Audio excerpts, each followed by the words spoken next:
আগের ভিডিওতেই আমি অন্নপূর্ণা যোজনার প্রথম পেজ, ফর্মের প্রথম পেজ কীভাবে ফিল আপ করতে হবে দেখিয়ে দিয়েছি। যারা এখনও দেখেননি তারা আমার চ্যানেলে গিয়ে আমার ওই ভিডিওটা দেখে আসতে পারেন, অথবা আমি আমার এই ডেসক্রিপশন বক্সে সেই ভিডিওটার লিঙ্ক দিয়ে দিচ্ছি, সেখান থেকেও ক্লিক করে কিন্তু আপনারা ভিডিওটা দেখতে পারেন। দেখুন, আমরা 2 নম্বর পেজ, ফর্মের দ্বিতীয় পেজ কীভাবে ফিল আপ করবো। তো আবার একইভাবে পরিবারের প্রধানের সঙ্গে সম্পর্ক, আধার নাম্বার হয়ে গেল। সদস্য নম্বর 3, অর্থাৎ যদি 3 জন সদস্য থাকে তার নাম লিখবেন, তারিখ দেবেন জন্মের, লিঙ্গ, আধার নাম্বার, এইগুলো। এরকম করতে করতে আপনার যতগুলো সদস্য, কারোর 4 জন বা 5 জন, 5 জনের বেশি সদস্য থাকলে কিন্তু এখানে আর ফিল আপ করা যাবে না, 5 জন অবধি লিমিট। তারপরে 10 নম্বরে কী বলছে দেখুন, পরিবারের প্রধান এবং পরিবারের সকল প্রাপ্তবয়স্ক সদস্যের ব্যাংক অ্যাকাউন্ট নগদ অর্থ স্থানান্তরের জন্য। অর্থাৎ প্রত্যেকেরই কিন্তু যে যতগুলো সদস্য আপনি দেখালেন, অর্থাৎ যতগুলো ফ্যামিলি মেম্বার আপনার আছে, তাদের প্রত্যেকেরই কিন্তু ব্যাংক অ্যাকাউন্ট, ব্যাংকের নাম এবং আইএফএসসি কোড এখানে দিতে হবে, তাই বলছে। তো ওখানে দেবেন। আবার এই পাশে কী বলছে, ডিবিটি ক্রেডিটের জন্য আধার লিঙ্কযুক্ত ব্যাংক অ্যাকাউন্ট প্রদান করুন। আধার কার্ডের সাথে লিঙ্ক আছে যে ব্যাংক, সেই ব্যাংকের নাম এবং নাম্বারই কিন্তু এখানে দেবেন। তো এই হলো 2 নম্বর পেজ। 2 নম্বর পেজে পুরোটাই এরকম আছে ব্যাংকের ব্যাপারে। 3 নম্বর পেজে কী আছে দেখে নিন। 3 নম্বর পেজে আছে 11 নম্বরে বলছে এপিক অর্থাৎ ভোটার তালিকার অংশ নম্বর সহ যাদের যাদের ভোটার কার্ড আছে, অর্থাৎ এইবার ভোট দিয়েছেন, শুধুমাত্র তাদের জন্য। সদস্য 1 নম্বর সদস্য এখানে তার এপিক নাম্বার দেবে। এপিক নাম্বার হচ্ছে ভোটার কার্ডের কোনায় দেখবেন একটা লেখা থাকে WKM দিয়ে স্টার্ট হয়, বা কারোর CGL দিয়ে শুরু হয়, এরকম বিভিন্ন হয়। দেখবেন ওই CGL লেখার পরে আরও 7টা ডিজিট থাকে, 7টা সংখ্যা থাকে, তো ওইটাই এপিক নাম্বার। এখানে এপিক নাম্বার বসাবেন, পার্ট নাম্বার বসাবেন, আপনার বিধানসভা ক্ষেত্র বসাবেন এবং অংশ। অর্থাৎ মনে করুন আপনি যেখানে থাকেন তার বিধানসভার একটা নাম্বার আছে, সেই বিধানসভার নাম্বার দেবেন এবং আপনার পার্ট নাম্বার দেবেন। তারপরে 12 নম্বরে বলছে বিভাগ, অর্থাৎ আপনি কীরকম বিভাগ বলতে অসংরক্ষিত, তারপর হচ্ছে অসংরক্ষিত, আর্থিকভাবে দুর্বল, মানে যেগুলোকে আমরা SC ST OBC এগুলো বলে থাকি, এই ধরনের জিনিসটাকে এখানে বাংলায় লিখেছে। তাই যারা SC তারা এখানে তপশিলি জাতি দেবেন, ST যারা তারা তপশিলি উপজাতি দেবেন, যারা OBC তারা OBCতে টিক মারবেন, এভাবে শুধু টিক দেবেন। এবার কি বলছে ডান পাশে দেখে নিন, প্রযোজ্য শংসাপত্র যেমন জাতিগত আর্থিকভাবে দুর্বল শ্রেণী, EWS শংসাপত্র, ক্রিমি লেয়ার শংসাপত্র ইত্যাদি। বুঝতে পেরেছেন। রেশন কার্ড, তারপরে খ নম্বরে বলছে রেশন কার্ডে খাদ্য ভর্তুকি।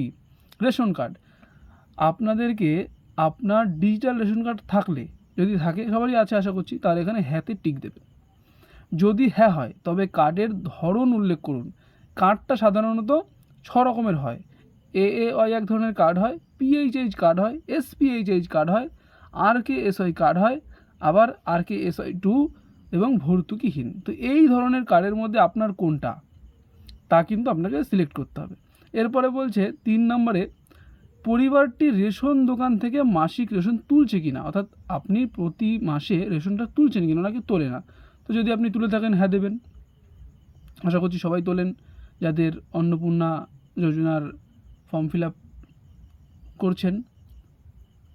দেখুন তারপরে 1 নম্বরে বলছে যে সম্পদের মধ্যে কী বলছে, বাড়ির ধরন, আপনার বাড়িতে কী বা মানে আপনাদের বাড়িতে কী বা তার বেশি পাকা, মানে টিনের কি না, এই ধরনের কাঁচা না পাকা, সেই ধরনের কিন্তু এখানে প্রশ্ন। যে বাড়ির ধরন, আপনার বাড়িতে কি টিন বা তার বেশি পাকা ঘর হয়েছে, সরি আমি ভুল বললাম, আমার পড়তে ভুল হলো। বাড়ির ধরন, আপনার বাড়িতে কি 3 বা তার বেশি পাকা ঘর রয়েছে, মানে রুম, আপনার বাড়িতে কি 3টে রুম বা তার বেশি রয়েছে, যদি হ্যাঁ হয় তাহলে হ্যাঁ, যদি না হয় তাহলে না। পরিবারের জমির মালিকানা, পরিবারের জমির মালিকানা কি আপনার আছে, পারিবারিক জমির মালিকানা, মানে জমির যে মালিক আপনারা কি সেই মালিক। অনেকের থাকে জমি থাকে, অনেকের থাকে না। যদি মালিক হন তাহলে হাতে টিক দেবেন। রেজিস্ট্রেশনের নথি, মিউটেশনের কপি এবং ROR হালনাগাদের তারিখ সহ সর্বশেষ জমির রেকর্ডের কপি, মানে এখানে কিন্তু আপনাকে জমা দিতে হবে সেই জমির যে রেকর্ড, যদি জমি আপনাদের নামে থেকে থাকে তার কিন্তু একটা রেকর্ডের জেরক্স।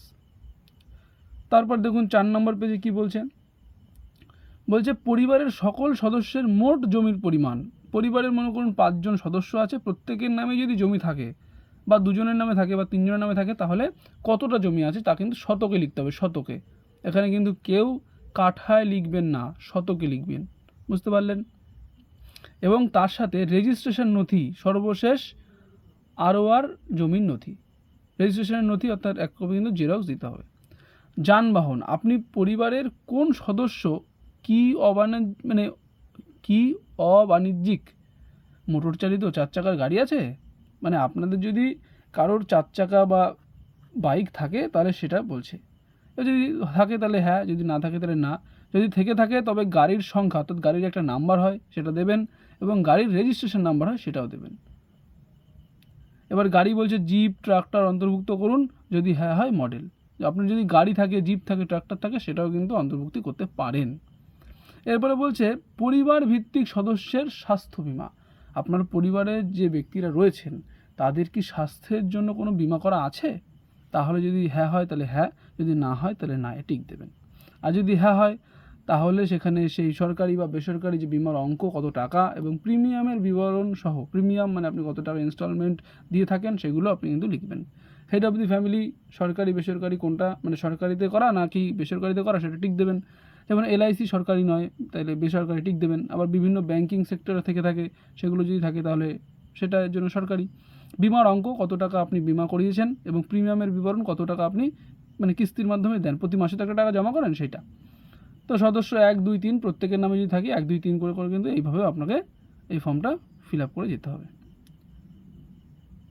দেখুন তারপরে কি বলছে, আয় বা পেশা। প্রত্যেকটা ফর্ম ফিল আপেই কিন্তু আপনার এই পেশা বা আয় জিজ্ঞাসা করে থাকে, এখানেও করেছে। কোনো সদস্য কি আয়কর বা পেশাগত কর প্রদান করে? আয়কর মানে অনেকে আমার ইনকাম ট্যাক্স বা পি ট্যাক্স এগুলো আমরা দিয়ে থাকি। যদি দেন তাহলে হ্যাঁ, যদি না দেন তাহলে না। পরিবারের সদস্যের প্যান কার্ড, পরিবারের সদস্যের প্রত্যেকেরই আশা করছি প্যান কার্ড আছে। যদি থাকে তাহলে হ্যাঁ টিক দেবেন, যদি না থাকে তাহলে না টিক দেবেন। এখানেও যতজন সদস্য প্রত্যেকেরই কিন্তু নাম এবং প্যান কার্ড নাম্বার দিতে হবে। তো এই হচ্ছে 4 নম্বর পেজের ফর্ম ফিল আপ। এরপরে আমি ধাপে ধাপে আরও ভিডিও দেব, আপলোড করব। যারা এর আগের ভিডিওগুলো দেখেছেন তাদের তো বুঝতে সুবিধা হচ্ছে, এবং যারা দেখেননি তাদের কাছে অনুরোধ আপনারা আগের ভিডিওগুলো দেখে আসুন, তাহলে আপনার বুঝতে আরও সুবিধা হবে যে কীভাবে ফর্মটা ফিল আপ করবেন।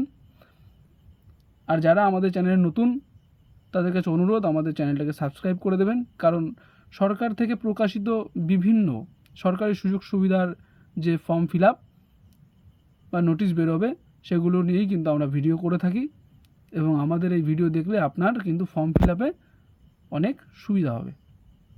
তো এরপরে আমি পরবর্তী ভিডিও দিচ্ছি যে 5, 6, 7, 8 নম্বর পেজ কীভাবে ফিল আপ করবেন তা দিয়ে দিচ্ছি। আপনারা একটু শেয়ার করে দেবেন এগুলো, যেন যারা এই ভিডিওটা দেখেনি তারা যেন ফর্মটা ফিল আপ করতে পারে একা একা। তাই এই ভিডিওটা সবার কাছে পৌঁছে দিন, আপনাদের কাছে অনুরোধ। ততক্ষণ সুস্থ থাকুন, টাটা।